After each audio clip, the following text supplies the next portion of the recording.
الحمد لله نحمده ونستعينه ونستغفره ونعوذ بالله من شرور أنفسنا ومن سيئات أعمالنا من يهده الله فلا مضل له ومن يضلل فلا هادي له وأشهد أن لا إله إلا الله وحده لا شريك له وأشهد أن محمدا عبده ورسوله يا أيها الذين آمنوا اتقوا الله حق تقاته ولا تموتن إلا وأنتم مسلمون يا أيها الناس اتقوا ربكم الذي خلقكم من نفس واحدة وخلق منها زوجها وبث منهما رجالا كثيرا ونساء واتقوا الله الذي تساءلون به والأرحام إن الله كان عليكم رقيبا يا أيها الذين آمنوا اتقوا الله وقولوا قولا سديدا يصلح لكم أعمالكم ويغفر لكم ذنوبكم ومن يطع الله ورسوله فقد فاز فوزا عظيما أما بعد فإن أصدق الحديث كتاب الله وأحسن الهدي هدي محمد صلى الله عليه وسلم وشر الأمور محدثاتها وكل محدثة بدعة وكل بدعة ضلالة وكل ضلالة في النار. معزز و مکرم حاضرین مجلس، برادران اسلام، بزرگان دین و ملت، اللہ رب العالمین کا ہمارے اوپر بہت بڑا احسان اور کرم ہے کہ اللہ رب العالمین نے ہمیں دین اسلام کی نعمت سے نوازا ہے.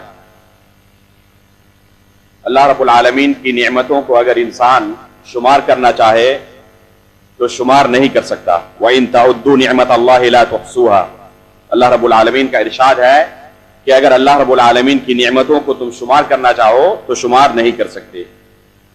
اللہ رب العالمین کی نعمتیں بے شمار ہیں. ان بے شمار نعمتوں میں سے اللہ رب العالمین نے ایک عظیم نعمت کا قرآن کریم کے اندر خصوصی طور پر تذکرہ کیا ہے. وہ نعمت ہے ہمارے درمیان رسول اللہ صلی اللہ علیہ وسلم کی بعثت. اللہ رب العالمین نے ہماری ہدایت کے لیے رسول اللہ صلی اللہ علیہ وسلم کو مبعوث فرمایا. آپ نے اللہ رب العالمین کی شریعت کو انسانوں تک پہنچایا اور اللہ رب العالمین کی ہم کیسے عبادت کریں، اپنی دنیا اور آخرت کو کیسے ہم سنواریں، اسے رسول اللہ صلی اللہ علیہ وسلم نے ہمیں سکھایا اور اپنی پوری زندگی اس کی تعلیم دیتے رہے.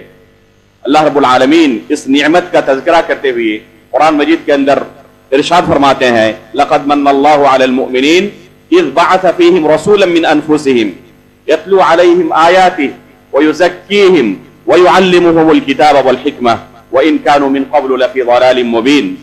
کہ اللہ رب العالمین نے تم پر احسان کیا ہے. کیا احسان ہے؟ اس کی کیا نعمت ہے کہ تمہارے درمیان تمہیں میں سے محمد الرسول اللہ صلی اللہ علیہ وسلم کو رسول بنا کر بھیجا. رسول اللہ صلی اللہ علیہ وسلم کی ڈیوٹی کیا تھی؟ آپ کو اللہ رب العالمین نے کس لیے لوگوں کی ہدایت کے لیے بھیجا؟ آپ کو کیا ذمہ داری عائد کی تھی؟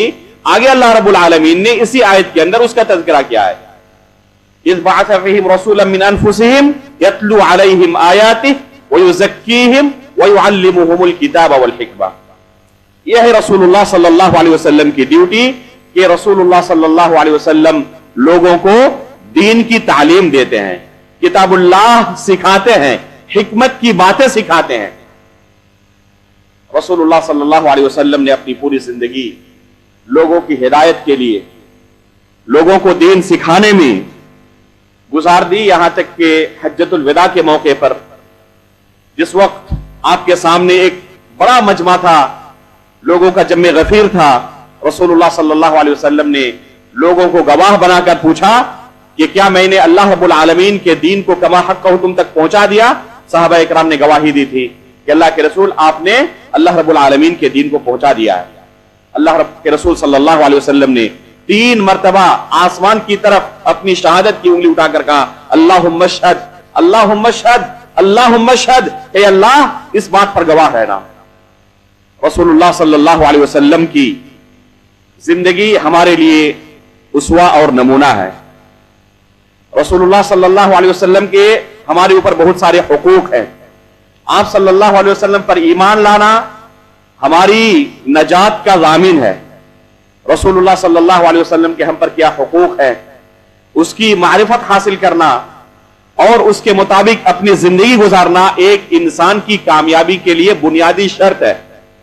एक इंसान रसूलुल्लाह सल्लल्लाहु अलैहि वसल्लम के मकाम और मर्तबे से अगर वाकिफ ना हो, आपके हमारे ऊपर क्या हुकूक है इसकी जानकारी उसे ना हो, तो वो शख्स कब्र के अंदर ही जब उससे फरिश्ते सवाल करेंगे यही नाकाम हो जाएगा और उसकी आगे की जिंदगी, आगे के तमाम मराहिल मुश्किल से मुश्किल तरीन होते जाएंगे। एक इंसान को जब उसके रिश्तेदार वफात के बाद कब्र में रखकर आते हैं, अल्लाह के रसूल सल्लल्लाहु अलैहि वसल्लम मुतअद्दिद हदीस के अंदर ये रिवायत मौजूद है। रसूलुल्लाह सल्लल्लाहु अलैहि वसल्लम फरमाते हैं कि फरिश्ते हर मय्यत के पास जैसे ही तदफीन मुकम्मल होती है आते हैं और हर मय्यत से 3 सवाल करते हैं। तुम्हारा रब कौन था, तुम्हारा दीन क्या था, तुम्हारे नबी कौन थे। अगर नबी सल्लल्लाहु अलैहि वसल्लम के मुतालिक हम इल्म हासिल ना करें, हमारे पास रसूलुल्लाह सल्लल्लाहु अलैहि वसल्लम के मुतालिक कम अज कम उतनी जानकारी ना हो जिससे हम कब्र के अंदर सही फरिश्तों के सवालों का जवाब दे सकें, तो इससे बड़ी बदनसीबी और महरूमी कोई नहीं हो सकती। बज़ाहिर ये सवालात बड़े आसान हैं, लेकिन हकीकत में ये जितने आसान मालूम होते हैं कब्र के अंदर ये सवाल उतने आसान होने वाले नहीं हैं। इसलिए इन सवालात की तैयारी हर इंसान को इसी दुनियावी जिंदगी में करनी है। उनमें से एक सवाल क्या है, रसूलुल्लाह सल्लल्लाहु अलैहि वसल्लम के मुतालिक तुम्हारे रसूल कौन थे। आज अगर किसी गैर मुस्लिम से भी पूछा जाए तो हो सकता है कि वो भी आखिरी रसूल का नाम बता दे। क्या रसूलुल्लाह सल्लल्लाहु अलैहि वसल्लम का नाम जान लेना काफी है इस सवाल का जवाब देने के लिए? जाहिर सी बात है कि सिर्फ जानकारी काफी नहीं है, बल्कि आप सल्लल्लाहु अलैहि वसल्लम के बहुत सारे हुकूक हैं और यह सवाल हर एक से किया जाने वाला है। ऐसा नहीं कि मदरसे के अंदर पढ़ने वाले, किताब और सुन्नत की तालीम हासिल करने वालों से ही यह सवाल किया जाएगा और यह कोई इल्म का ऐसा मर्तबा है जो अहले इल्म ही सिर्फ इस सवाल के जुमरे में आएंगे और उन्हें ही सिर्फ इन सवालों का जवाब देना पड़ेगा। बल्कि यह ऐसा इल्म है जिसकी जानकारी हासिल करना हर मुसलमान के लिए जरूरी है, क्योंकि हर एक से कब्र के अंदर यह सवाल किया जाने वाला है। दीन के कुछ मसाइल ऐसे हैं जिनकी जानकारी हर मुसलमान को रखनी जरूरी है। जिस जानकारी के बगैर वो शख्स हकीकत में मुसलमान बाकी नहीं रह सकता। तो इन मसाइल का इल्म हासिल करना, इन मसाइल के ताल्लुक से जानकारी हासिल करना, मारिफत हासिल करना हर शख्स पर जरूरी है। उन्हीं मालूमात में से, उन्हीं जानकारियों में से एक अहम जानकारी रसूलुल्लाह सल्लल्लाहु अलैहि वसल्लम के मुताल्लिक बुनियादी इल्म का हासिल करना है, ताकि हम कब्र के अंदर फरिश्तों के सही सवालों का सही जवाब दे सकें। रसूलुल्लाह सल्लल्लाहु अलैहि वसल्लम की पूरी जिंदगी कुतुब हदीस के अंदर, इसी तरह कुरान करीम के अंदर महफूज है। अल्लाह रब्बुल आलमीन ने कई आयतों के अंदर रसूलुल्लाह सल्लल्लाहु अलैहि वसल्लम की सीरत को बयान किया है। सिर्फ आपकी सीरत को जान लेना इस सवाल के सही जवाब देने के लिए काफी नहीं है। बहुत सारे गैर मुस्लिमीन को भी आप पाएंगे जो नबी सल्लल्लाहु अलैहि वसल्लम की सीरत को मुकम्मल आपको सुना सकते हैं, बल्कि बहुत सारे मुस्तशरिकीन इसी काम में लगे हुए हैं, इस्लामी उलूम की मारिफत हासिल करते हैं, दिक्कत के साथ, बारीक बीनी के साथ पढ़ते हैं और किताब और सुन्नत के अंदर गलतियां निकालने की कोशिश करते हैं। आप अगर उनके सामने पहुंचे तो वो इस्लाम के ताल्लुक से, किताब और सुन्नत के ताल्लुक से आपको ऐसी ऐसी जानकारी देंगे, आप दंग रह जाएंगे। तो सिर्फ इल्म हासिल कर लेना काफी नहीं है, जरूरत है कि रसूलुल्लाह सल्लल्लाहु अलैहि वसल्लम के हम पर क्या हुकूक हैं, उन हुकूक की मारिफत हासिल की जाए और उसी के मुताबिक अपनी जिंदगी गुजारी जाए, ताकि जब हम कब्र में पहुंचे तो फरिश्तों के सवालों का सही जवाब दे सकें। रसूलुल्लाह सल्लल्लाहु अलैहि वसल्लम के हम पर बहुत सारे हुकूक हैं। उनमें से सबसे पहला हक वो है जो कलमा शहादत के अंदर मौजूद है। एक शख्स उस वक्त तक मुसलमान नहीं हो सकता जब तक कि कलमा शहादत का इकरार ना करे, अशहदु अल्ला इलाहा इल्लल्लाह व अशहदु अन्ना मुहम्मदर रसूलुल्लाह। इस कलमे के बगैर कोई शख्स दायरे इस्लाम के अंदर दाखिल नहीं हो सकता। इस कलमे का बुनियादी तकादा यह है कि एक शख्स मुहम्मद सल्लल्लाहु अलैहि वसल्लम को अल्लाह का रसूल और अल्लाह रब्बुल आलमीन का बंदा तस्लीम करे। अगर कोई शख्स मोहम्मद सल्लल्लाहु अलैहि वसल्लम को अल्लाह का रसूल तस्लीम नहीं करता, गर्चे अल्लाह रब्बुल आलमीन पर ईमान रखे, जैसे कि यहूद और नसारा अल्लाह रब्बुल आलमीन को रब तस्लीम करते हैं लेकिन रसूलुल्लाह सल्लल्लाहु अलैहि वसल्लम पर ईमान नहीं रखते। अगर कोई शख्स अल्लाह रब्बुल आलमीन पर ईमान रखे लेकिन रसूलुल्लाह सल्लल्लाहु अलैहि वसल्लम पर ईमान ना लाए, ऐसा शख्स निजात नहीं पा सकता। इसी तरह इस कलमे का दूसरा जुज़ यह है कि रसूलुल्लाह सल्लल्लाहु अलैहि वसल्लम हम जैसे बंदे थे, आप कोई दूसरी मखलूक नहीं थे। इस आयत के अंदर जो अभी शुरू में आपके सामने तिलावत की गई, उसके अंदर भी रसूलन मिन अनफुसिकुम कहा कि तुम्ही में से अल्लाह रब्बुल आलमीन ने एक रसूल को मबूस फरमाया।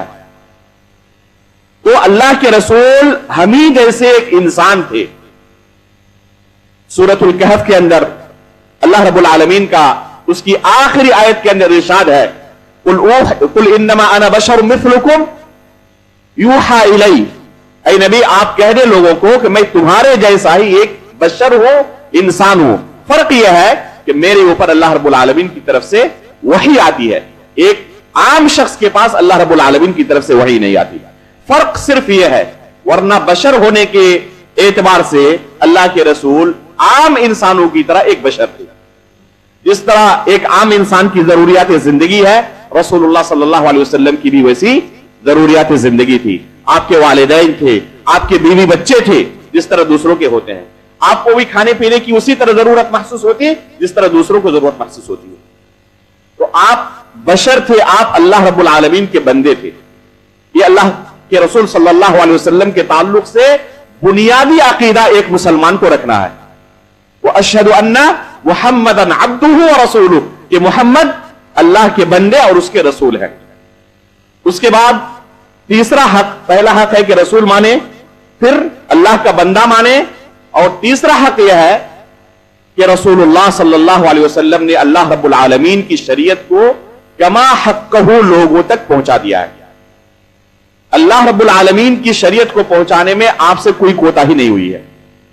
अल्लाह रब्बुल आलमीन की जो शरीयत अल्लाह के रसूल पर नाजिल की गई थी, उस शरीयत को अल्लाह के रसूल सल्लल्लाहु अलैहि वसल्लम ने कहीं पर छुपाया नहीं।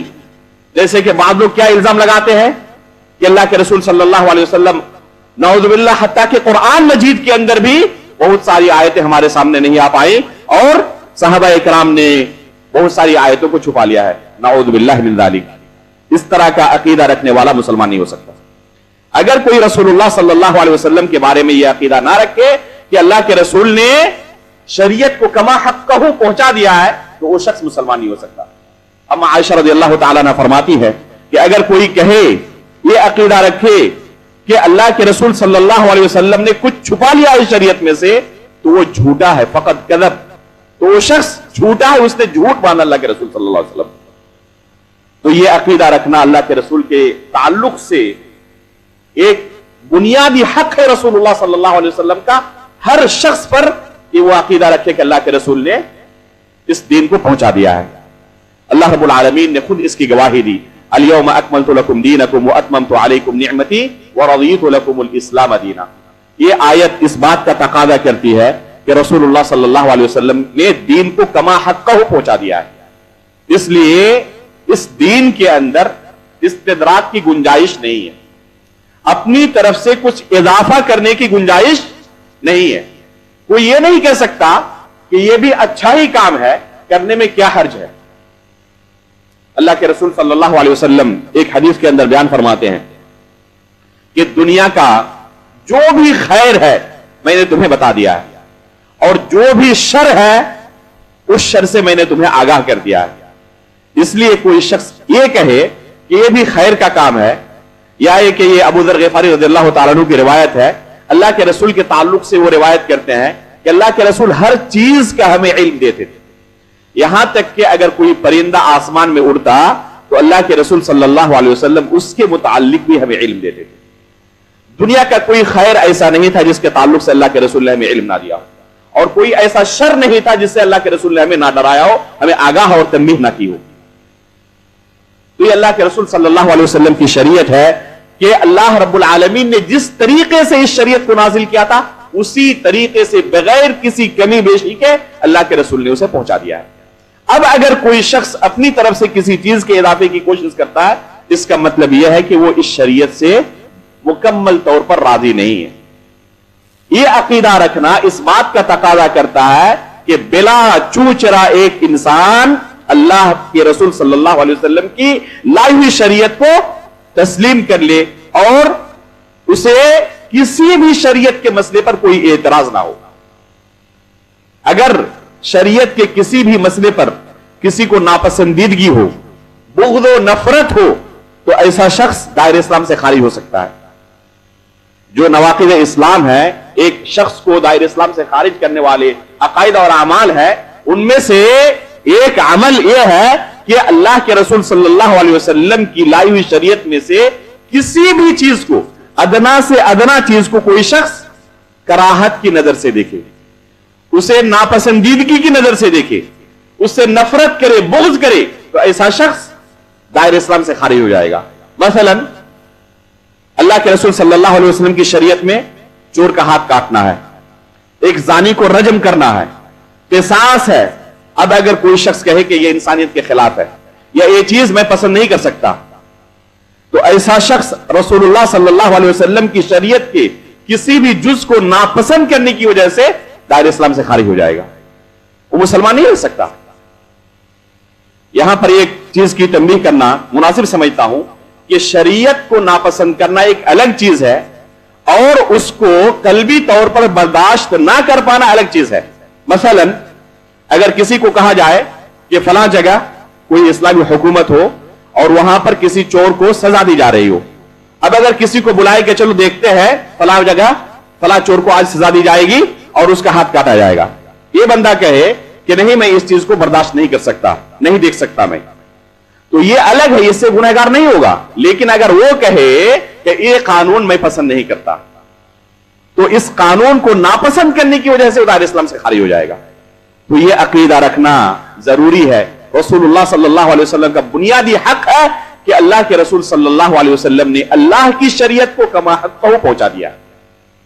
چوتھا حق رسول اللہ صلی اللہ علیہ وسلم کا ہر امتی پر یہ ہے کہ اللہ کے رسول صلی اللہ علیہ وسلم کو معصوم جانے، کہ اللہ کے رسول صلی اللہ علیہ وسلم معصوم تھے۔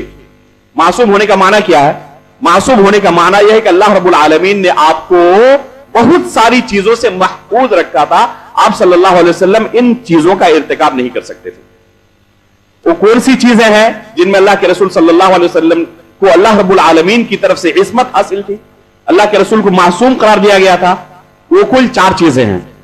پہلی چیز، اللہ رب العالمین کی شریعت کی تبلیغ میں رسول اللہ صلی اللہ علیہ وسلم معصوم تھے۔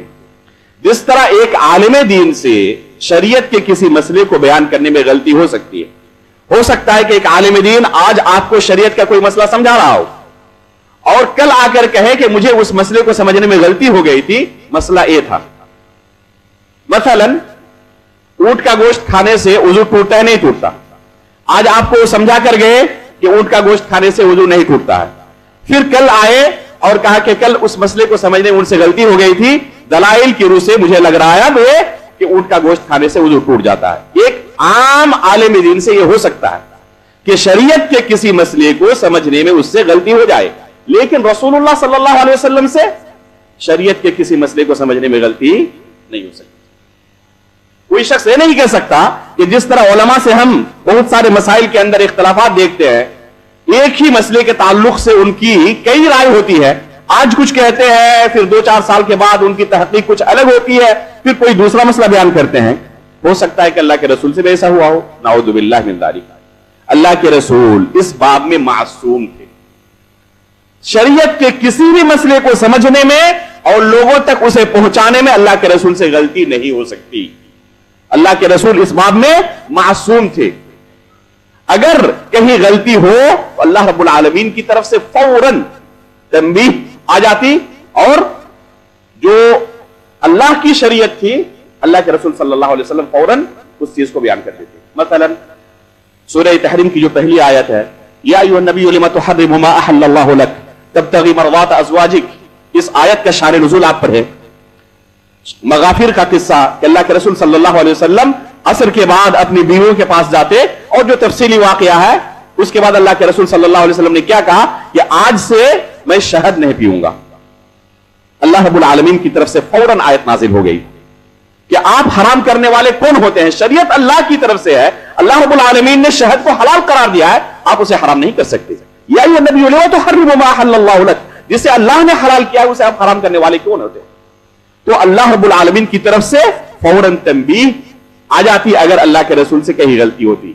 अल्लाह के रसूल सल्लल्लाहु अलैहि वसल्लम की वफात के बाद कोई शख्स यह अकीदा रखे कि किसी मसले को हो सकता है कि अल्लाह के रसूल से समझने में गलती हो गई हो और अल्लाह के रसूल ने इस तरह बयान कर दिया हो, आप इंसान ही थे, बशर ही थे, जिस तरह दूसरे उलमा से हम देखते हैं कि बहुत सारे मसाइल के समझने में गलती होती है, हो सकता है कि अल्लाह के रसूल से भी हो गई हो। अगर कोई इस तरह का अकीदा रखे वो मुसलमान नहीं रह सकता, कब्र के अंदर सवालों का सही सही जवाब नहीं दे सकता।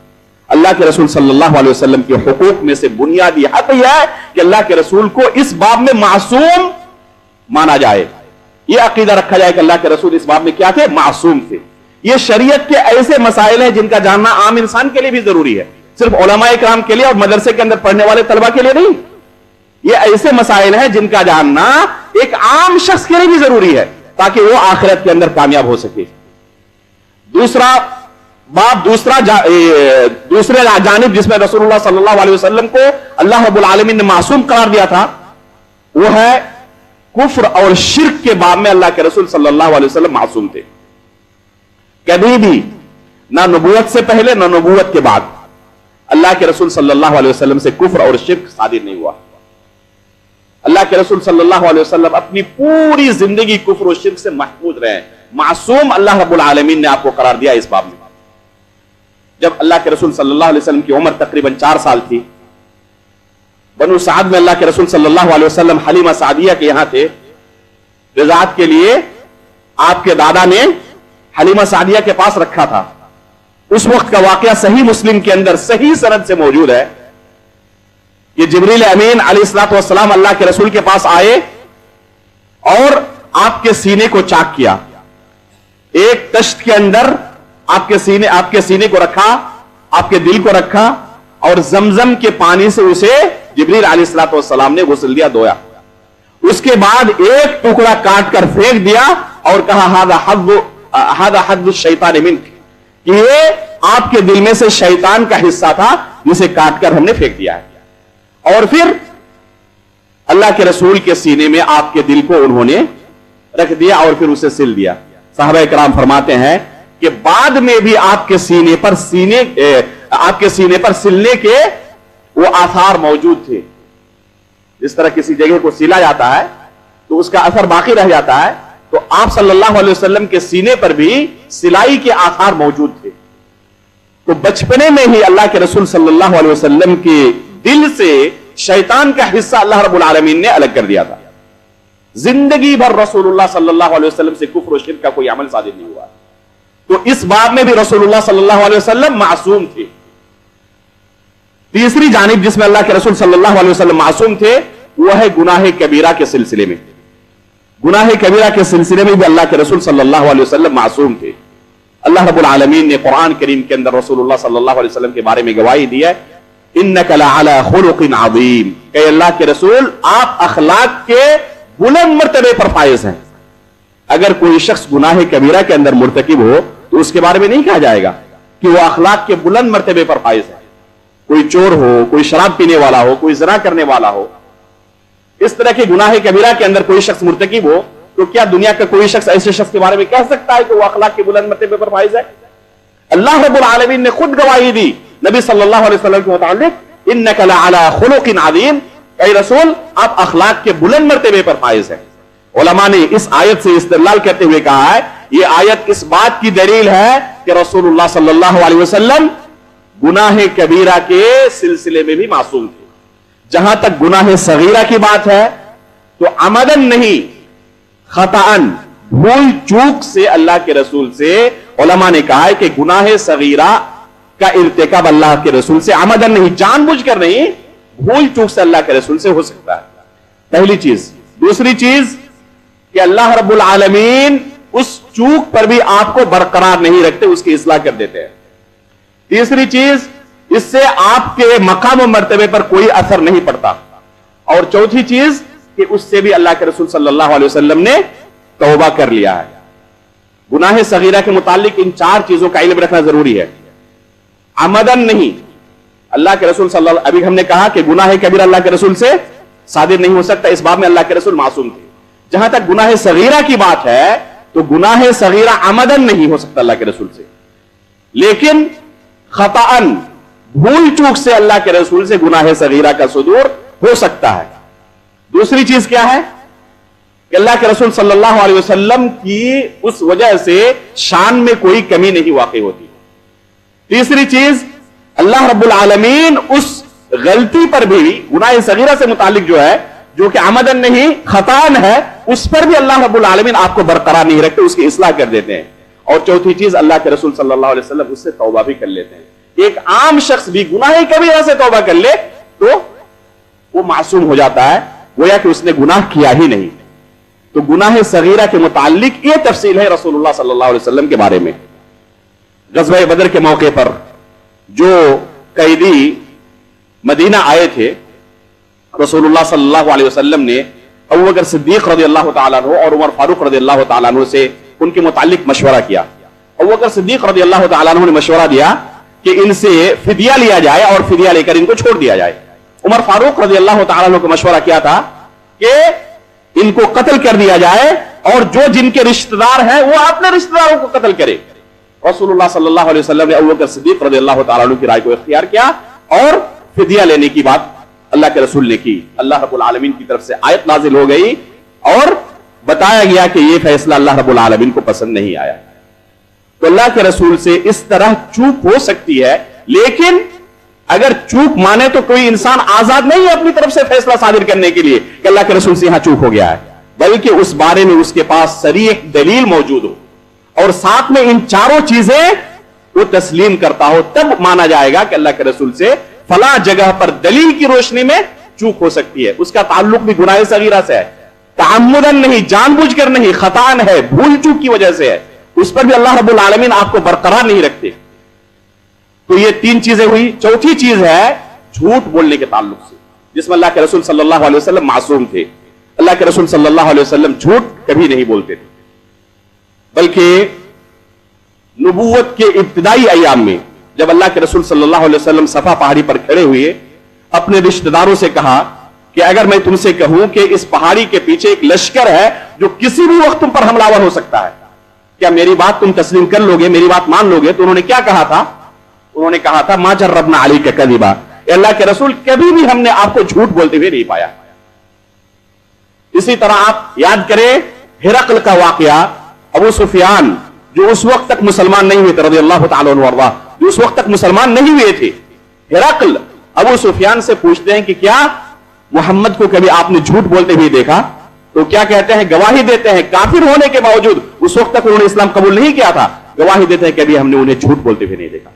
तो अल्लाह के रसूल सल्लल्लाहु अलैहि वसल्लम इन चार जवानिब में मासूम थे। तबलीग शरीयत में, यानी शरीयत के किसी मसले को समझने और समझाने में, गुनाह कबीरा के सिलसिले में, बल्कि उससे पहले कुफ्र और शिर्क में, गुनाह कबीरा और झूठ बोलने में, इन चार जवानिब में अल्लाह के रसूल क्या थे? मासूम थे। उसके बाद अल्लाह के रसूल सल्लल्लाहु अलैहि वसल्लम का हर उम्मती पर एक बुनियादी हक यह है कि अल्लाह के रसूल सल्लल्लाहु अलैहि वसल्लम से मोहब्बत करे। अल्लाह के रसूल से मोहब्बत करना रसूलुल्लाह सल्लल्लाहु अलैहि वसल्लम का एक बुनियादी हक है, बल्कि कोई शख्स उस वक्त तक कामिल मोमिन नहीं हो सकता जब तक कि रसूलुल्लाह सल्लल्लाहु अलैहि वसल्लम से वो मोहब्बत सबसे ज्यादा ना करता हो। और फारूक रज़ियल्लाहु तआला अन्हु फरमाते हैं कि अल्लाह के रसूल, मैं सबसे ज्यादा आपसे मोहब्बत करता हूं सिवाय अपने नफ्स के। अल्लाह के रसूल फरमाते हैं हत्ता मिन नफ्सिका या उमर, ऐ उमर अपने नफ्स से भी ज्यादा मुझसे मोहब्बत करनी पड़ेगी। उमर फारूक रज़ियल्लाहु तआला अन्हु फरमाते हैं कि अल्लाह के रसूल, मैं अपने नफ्स से भी ज्यादा आपसे मोहब्बत करता हूं। تو اللہ کے رسول فرماتے ہیں الآن یا عمر، اے عمر اب تم حقیقت میں مسلمان ہوئے، اب تم حقیقت میں مومن ہوئے۔ تو اللہ کے رسول صلی اللہ علیہ وسلم سے ایمان کا تقاضا یہ ہے کہ آپ سے اپنے نفس سے بڑھ کر بھی محبت کی جائے۔ صحابہ اکرام نے اپنے نفس سے بڑھ کر اللہ کے رسول سے محبت کی تھی اور اپنے اس دعوے کو سچ کر دکھایا تھا۔ ایک دو موقعوں پر نہیں، بے شمار موقعوں پر صحابہ اکرام نے اس دعوے کو سچ کر دکھایا تھا کہ اللہ کے رسول سے ہم سب سے زیادہ محبت کرتے ہیں، اپنے نفس سے بھی زیادہ، اپنے مال سے بھی زیادہ، اپنے والدین سے بھی زیادہ۔ غزوہ احد کے موقع پر بعض صحابہ اکرام کے قصے صحیح بخاری کے اندر آپ پڑھیں، کتاب المغازی کے اندر امام بخاری رحمہ اللہ نے ان قصوں کو ذکر کیا ہے کہ کسی کے جسم پر 70 زخم ہوتے لیکن آخری سانس تک انہوں نے اللہ کے رسول تک ایک تیر تک نہیں پہنچنے دی۔ اللہ کے رسول صلی اللہ علیہ وسلم کے بھی اگر جھانک کر دیکھتے بھی تو صحابہ اکرام کہتے نحری دون نحری کا یا رسول اللہ کے رسول میرا سینہ آپ کے سینے کے سامنے ہے، آپ پلیز دشمنوں کی طرف جھانک کر نہ دیکھیں، کہیں سے کوئی تیر آپ کی طرف نہ پہنچ جائے۔ تو اس طرح صحابہ اکرام نے آخری سانس تک رسول اللہ صلی اللہ علیہ وسلم کی حفاظت کی اور اپنی جان اللہ کے رسول صلی اللہ علیہ وسلم کی محبت میں قربان کر دی۔ تو اللہ کے رسول سے محبت کرنا ایمان کا تقاضا ہے۔ آپ کے حقوق میں سے ایک بنیادی حق یہ ہے کہ رسول اللہ صلی اللہ علیہ وسلم سے محبت کی جائے۔ اسی طرح اللہ کے رسول صلی اللہ علیہ وسلم کا ایک بنیادی حق یہ ہے کہ رسول اللہ صلی اللہ علیہ وسلم کی تعظیم کی جائے۔ تعظیم یہ محبت سے اعلیٰ درجہ ہے۔ اللہ کے رسول صلی اللہ علیہ وسلم کی تعظیم کرنا آپ صلی اللہ علیہ وسلم کا ایک بنیادی حق ہے۔ اگر ان حقوق کو ایک انسان اپنی زندگی میں ادا کرتا ہے تب قبر کے اندر انشاءاللہ اس کے لیے فرشتوں کے سوالوں کا جواب دینا بہت آسان ہو جائے گا۔ لیکن اگر کسی کو ان حقوق کی معرفت ہی نہ ہو، نہ ان حقوق کی کوئی پرواہ ہو، صرف اللہ کے رسول کی سیرت پڑھ لے اور یہ سوچے کہ ہمیں نجات مل جائے گی، تو ہو سکتا ہے کہ بہت بڑی خوش فہمی ہو۔ اللہ رب العالمین سے ہم دعا کرتے ہیں کہ اللہ رب العالمین دین کے ان بنیادی مسائل کو ہمیں سمجھنے، سیکھنے اور ان کے مطابق زندگی گزارنے کی توفیق عطا فرمائے۔ آمین تقبل رب العالمین وصلی اللہ علیہ نبینا محمد۔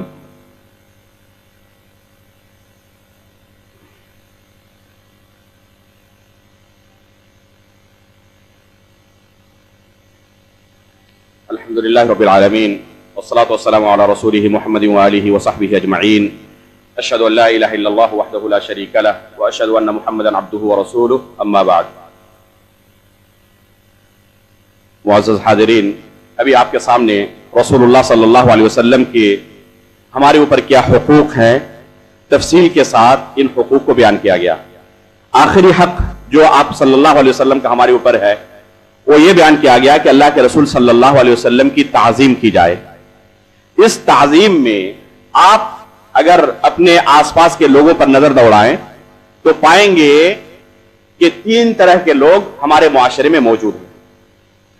ایک قسم کے لوگ وہ ہیں جو تعظیم کے اندر انتہائی مبالغہ کرتے ہیں اور اللہ کے رسول صلی اللہ علیہ وسلم کی تعظیم کرتے کرتے وہ اس درجے پر پہنچا دیتے ہیں جس درجے پر صحابہ اکرام کبھی اللہ کے رسول کو نہیں پہنچاتے تھے، بلکہ اللہ کے رسول صلی اللہ علیہ وسلم نے جس سے منع کیا تھا، اللہ کے رسول صلی اللہ علیہ وسلم کی آخری وصیتوں میں سے ایک وصیت یہ تھی لا تطرونی کما اطرت النصارى ابن مریم، مجھے اس طرح نہ بڑھانا جس طرح کے نصارہ نے ابن مریم کو بڑھا دیا تھا۔ اللہ کے رسول نے اس چیز سے منع کیا تھا۔ مبالغہ کرنا، غلو کرنا اللہ کے رسول کی شان میں، یہ اللہ کے رسول کی تعظیم نہیں ہے۔ افسوس کی بات ہے کہ بہت سارے مسلمان اپنے آس پاس آپ نظر دوڑائیں پائیں گے کہ تعظیم کے اندر انتہائی غلو اور مبالغہ سے کام لیتے ہیں اور رسول اللہ صلی اللہ علیہ وسلم کو اللہ رب العالمین کے درجے تک بھی بعض لوگ پہنچا دیتے ہیں۔ نعوذ باللہ من ذالک۔ بعض لوگ یہ کہتے ہیں کہ وہی جو خدا تھا عرش بری پر اتر پڑا ہے مدینے میں مصطفیٰ بن کر، نعوذ باللہ من ذالک، کہ اللہ کے رسول حقیقت میں اللہ رب العالمین ہی ہے، پہلے عرش پر تھے اب مدینہ میں آ چکے ہیں۔ یہ عقیدہ رکھنا کفری عقیدہ، شرکی عقیدہ ہے۔ اللہ رب العالمین کے مقام و مرتبے پر پہنچانا اللہ کے رسول کو اللہ کے رسول کی تعظیم نہیں ہے، یہ حقیقت میں اللہ کے رسول کی توہین ہے کہ اللہ کے رسول صلی اللہ علیہ وسلم کو اللہ رب العالمین کے مقام و مرتبے تک پہنچا دیا جائے۔ بعض لوگ رسول اللہ صلی اللہ علیہ وسلم کے متعلق یہ عقیدہ رکھتے ہیں کہ آپ انسان ہی نہیں تھے، بشر ہی نہیں تھے، یہ اللہ کے رسول کی تعظیم نہیں ہے۔ بعض لوگ اللہ کے رسول صلی اللہ علیہ وسلم کے متعلق علم غیب کا عقیدہ رکھتے ہیں کہ اللہ کے رسول کی تعظیم نہیں ہے.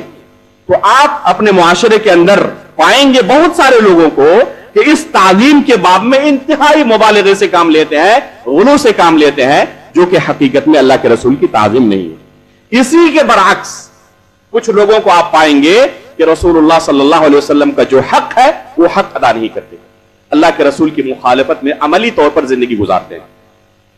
اور اسی طرح اعتقادی طور پر بھی اللہ کے رسول صلی اللہ علیہ وسلم کا جو حق تھا وہ حق ادا نہیں کرتے. اللہ کے رسول صلی اللہ علیہ وسلم کے اقوال و افعال شریعت کا حصہ ہے. جس طرح قرآن کریم ہمارے لیے شرعی دلیل ہے, اسی طرح رسول اللہ صلی اللہ علیہ وسلم کے اقوال و افعال اور آپ کی احادیث ہمارے لیے شرعی حجت ہے. لیکن افسوس کی بات ہے کہ بہت سارے لوگ جو اپنے آپ کو مسلمان ہونے کا دعویٰ کرتے ہیں, آپ پائیں گے کہ سنت رسول کے متعلق بے شمار اعتراضات کرتے ہیں, اس میں شک و شبے کی بیج ڈالتے ہیں, بلکہ بہت سارے لوگ سنت رسول کو حجت ہی نہیں مانتے. یہ دعویٰ کرتے ہیں کہ صرف ہمارے لیے قرآن حجت ہے, سنت رسول حجت نہیں ہے. بر صغیر کے اندر یہ فتنہ بہت زیادہ پھیلا, اور آج بھی بہت سارے لوگ جو حقیقت میں بہت سارے لوگوں کے نزدیک مفکرین کے نام سے مشہور ہے, وہ اسی فتنے کے شکار ہے اور سماج و معاشرے کے اندر اس فتنے کو پھیلا رہے ہیں. حدیث رسول کی تعظیم کا تقاضا ہے کہ اللہ کے رسول صلی اللہ علیہ وسلم کی سنت کو, آپ کے احادیث کو دین کا بنیادی جز قرار دیا جائے. خطیب بغدادی رحمہ اللہ نے الکفایہ کے اندر ایک باب قائم کیا ہے کہ قرآن کریم اور سنت رسول شریعت کی دلیل بننے کے اعتبار سے برابری کا درجہ رکھتے ہیں. ایسا نہیں کہ قرآن کریم کا درجہ شریعت کے مسائل میں, مثلا نماز کا کوئی مسئلہ آپ کو بیان کرنا ہو, زکات کا کوئی مسئلہ آپ کو بیان کرنا ہو, کسی نے قرآن کریم سے دلیل پیش کی اور کسی نے سنت رسول سے دلیل پیش کی. اب کوئی کہے کہ اس مسئلے کی دلیل قرآن سے ملتی ہے اس لیے راجح ہوگا اور سنت رسول کو مرجوع قرار دیا جائے گا, اس کی گنجائش نہیں ہے. شرعی مسائل کے اندر دلیل بننے کے اعتبار سے احادیث رسول کا وہی مقام و مرتبہ ہے جو کہ قرآن کریم کا مقام و مرتبہ ہے. اللہ کے رسول صلی اللہ علیہ وسلم نے اپنی زندگی میں جن فتنوں کے متعلق آگاہ کیا تھا کہ مستقبل میں یہ فتنے دنیا میں رونما ہوں گے, ان میں سے ایک فتنہ سنت رسول کے انکار کا فتنہ تھا, احادیث رسول کے انکار کا فتنہ تھا. خود اللہ کے رسول نے اپنی زندگی میں ہی اس فتنے کے بارے میں آگاہ کیا تھا کہ تمہارے درمیان ایسے لوگ پیدا ہوں گے جب ان کو تم حدیث رسول سناؤ گے, میری سنت کے تعلق سے انہیں تم بتاؤ گے, وہ کہیں گے کہ ہمیں صرف قرآن پڑھ کر سناؤ اور قرآن سے ہمارے لیے دلیل پیش کرو, سنت رسول سے ہم دلیل سننے کے لیے راضی نہیں ہیں. اللہ کے رسول نے اس فتنے کے تعلق سے اپنی زندگی کے اندر ہی آگاہ کیا تھا کہ اس طرح کی کچھ لوگ پیدا ہوں گے. چنانچہ صحابہ اکرام کے زمانے میں ہی کچھ لوگ ایسے پیدا ہوئے. عمران بن حسین رضی اللہ تعالیٰ عنہ کے پاس کچھ لوگ ایسے آئے جنہوں نے یہی مطالبہ رکھا کہ ہمیں آپ صرف قرآن پڑھ کر دلیل سنائیں. عمران بن حسین رضی اللہ تعالیٰ عنہ نے کہا کہ اگر تمہیں اور تمہارے اصحاب کو, تمہارے جو ہم نوا ہیں ان لوگوں کو قرآن کے حوالے کر دیا جائے تو ذرا مجھے بتاؤ کہ تم 4 رکعت نماز قرآن کی روشنی میں پڑھ سکتے ہو؟ اگر سنت رسول کو چھوڑ دیا جائے تو کیا کوئی شخص 4 رکعت نماز قرآن کی روشنی میں پڑھ سکتا ہے؟ وہ کہاں سے دلیل لائے گا کہ پہلی 2 رکعت میں اسے ضم سورہ پڑھ کرنی ہے, رکوع کی یہ دعائیں ہیں, سجدے کی یہ دعائیں ہیں, تشہد کی یہ دعائیں ہیں, اس کا یہ طریقہ ہے. اگر سنت رسول کو, حدیث رسول کو خارج کر دیا جائے تو ایک شخص اس پر عمل نہیں کر سکتا. اس لیے حقیقت میں سنت رسول کا انکار کرنے والا قرآن کا بھی انکار کرنے والا ہے. اللہ رب العالمین نے سنت رسول پر عمل کرنے کا حکم دیا ہے, وما آتاکم الرسول فخذوہ وما نہاکم عنہ فانتہوا. جو رسول تمہیں دے دے اسے لے لو اور جس چیز سے روکے اس سے رک جاؤ. یہ آیت اس بات کا تقاضا کرتی ہے کہ سنت رسول پر عمل کرنا واجب ہے. اگر کوئی حدیث رسول پر عمل نہیں کرتا تو اس آیت پر بھی عمل نہیں کرتا. تو گویا کہ حدیث رسول کا انکار کرنے والا قرآن کا بھی انکار کرنے والا ہے اور نتیجتاً وہ شریعت کا ہی منکر ہے. اس لیے ہمیں وہ طریقہ اختیار کرنے کی ضرورت ہے جو سلف صالحین کا طریقہ تھا. اور سلف صالحین کا طریقہ کیا تھا کہ اللہ کے رسول صلی اللہ علیہ وسلم کی تعظیم اسی طرح کی جائے جیسے کہ صحابہ اکرام اللہ کے رسول کی تعظیم کرتے تھے. آپ صلی اللہ علیہ وسلم کی ہر بات کو حجت مانتے تھے لیکن اللہ کے رسول کو اللہ رب العالمین کے درجے پر نہیں پہنچاتے تھے. تو अल्लाह के रसूल की ताजीम की जाए। इमाम मालिक रहमहुल्लाह जब दर्स के लिए निकलते हदीस रसूल पढ़ाने के लिए इंतहाई अदब व इहतराम के साथ इत्र लगाकर, खुशबू लगाकर और सज संवर कर निकलते थे। कहने वाले ने कहा कि आप बहुत बड़े बड़े लोगों से मिलते हैं तो इस तरह सजते संवरते नहीं, लेकिन इन गरीब तलबा के सामने आप हाजिर होते तो इस तरह सज संवर कर निकलते हैं। तो उन्होंने क्या कहा था, उबज्जिलु हदीस रसूलिल्लाह सल्लल्लाहु अलैहि वसल्लम, कि हदीस रसूल की ताजीम के लिए मैं इस तरह सजता हूं। तो यह है हदीस रसूल की ताजीम। उमर फारूक रज़ी अल्लाह तआला अन्हु के दौर में दो लोग मस्जिद रसूल के अंदर, मस्जिद नबवी के अंदर ऊंची आवाज में बात कर रहे थे।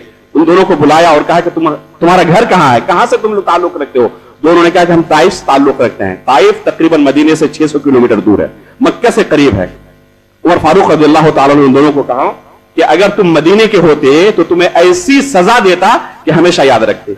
अल्लाह के रसूल की मस्जिद में इस तरह ऊंची आवाज में तुम लोग गुफ्तगू कर रहे हो। तो यह है ताज़ीम रसूल का मकाम माना। अल्लाह के रसूल सल्लल्लाहु अलैहि वसल्लम के ताल्लुक से उर्वा बिन मसूद अल-थक़फ़ी ने जो बयान किया है, जो कि सहीहैन के अंदर मौजूद है, उस वक्त तक वो मुसलमान नहीं हुए थे। मक्का वालों ने सुलह हुदैबिया के मौके पर उन्हें अपना कासिद बनाकर भेजा था।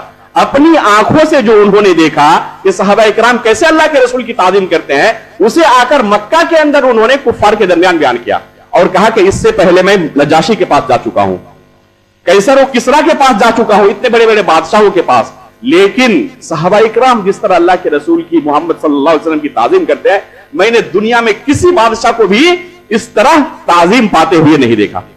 तो यह है हकीकत में ताज़ीम, जो कि अल्लाह के रसूल का बुनियादी हक है।